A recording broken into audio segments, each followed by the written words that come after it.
Welcome back to Insomniac's Kitchen, where this year on Thanksgiving we are showing you how to make the perfect Thanksgiving bird. This way you end up with perfect breasts and you end up with perfect legs. That's right. Executive Chef John Chastain, thank you so much for letting us come here. We're at the Sea Grill, which has an absolutely gorgeous location. Thank you very much, Vanita. We're glad to have you. We're here at Rockefeller Center, and we have the Christmas tree coming. We have a wonderful ice skating rink outside, and just a really great oasis for someone to come and enjoy a lunch at the bar, or bring a group of friends and enjoy dinner or lunch anytime.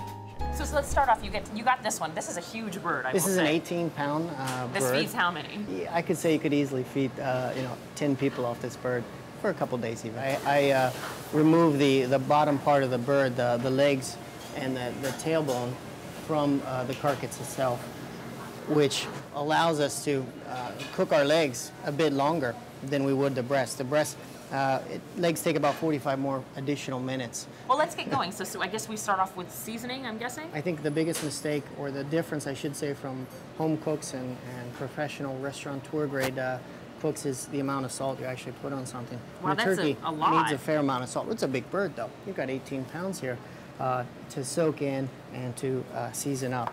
Again, with the pepper, the same way. We'll get a good couple shakes of pepper on there. Should I flip these over and season the back also? Or? Definitely. Okay. Lots and lots of pepper.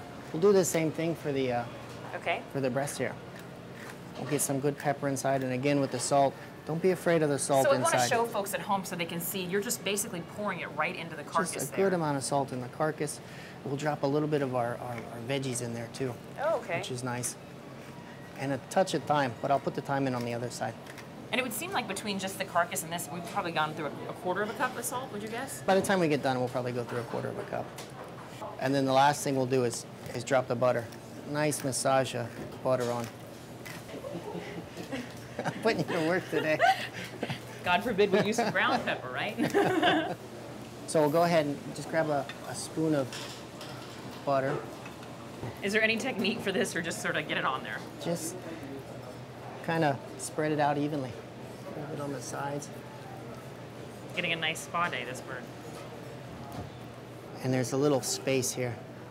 That's where the neck was, obviously. Yes, the neck comes out, and in between the breasts there's a cavity where the wishbone is. We'll throw a little thyme in there. I got some wonderful carrots and parsnips, a little bit of onion and celery. You can have basic root vegetables. I have the turkey sitting Indian style here, and the legs, and then we'll pot this guy right on top. Oh, so it's just one pot. It's all one pot, and nice we're ready and to go. And then when the turkey is cooked, we'll pull the breast out and leave the legs in.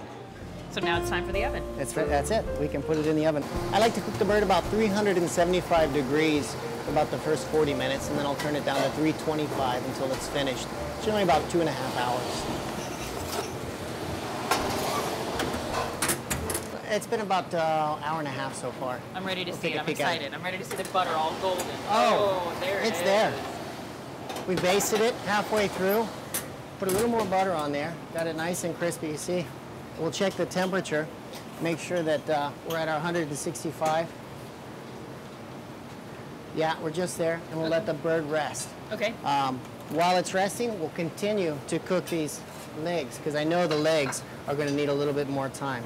So very carefully, because the bird is hot, we'll get our fork in there and just transfer it to a plate. And we won't mess with it at all. We'll just let it sit there and relax. In the meantime, we'll drop these legs back in there. The legs have about how much time left to go? We got about 45 more minutes on the legs themselves. Make sure nothing's sticking, and we're good to go. So our legs are popping, crispy. We don't want to overcook them, but they're done. Let's pull them out. There we go. Oh, that beautiful smell, yeah. You can see all of the juices drip down onto those vegetables too. We'll save that juice, put it in our gravy, and we are ready for Thanksgiving. So now we have our beautiful bird out. Yes, our bird is rested, ready to go. I think we should taste a few. How long was the resting period? Well, it took about 45 minutes for the leg to continue to cook, so the breast is well rested. And I let the legs rest for about 15 minutes after we pulled those out of the oven. So everything's still pretty warm. Okay. Give it a shot. Oh, that looks great. all that salt, you can really actually taste it. Did we get enough Normally, salt? you never taste it on the bird. Yeah. I think this is absolutely a wonderful recipe, and I think, like you said, the benefit of this one is you're going to end up with wonderfully cooked breasts and wonderfully cooked legs, which everyone wants. This succulent taste on Thanksgiving. Great. Thank you. Thank you so Thanks much. for It was a having me. pleasure, and thanks for letting me eat this. I'd like to take this whole tray home with me now.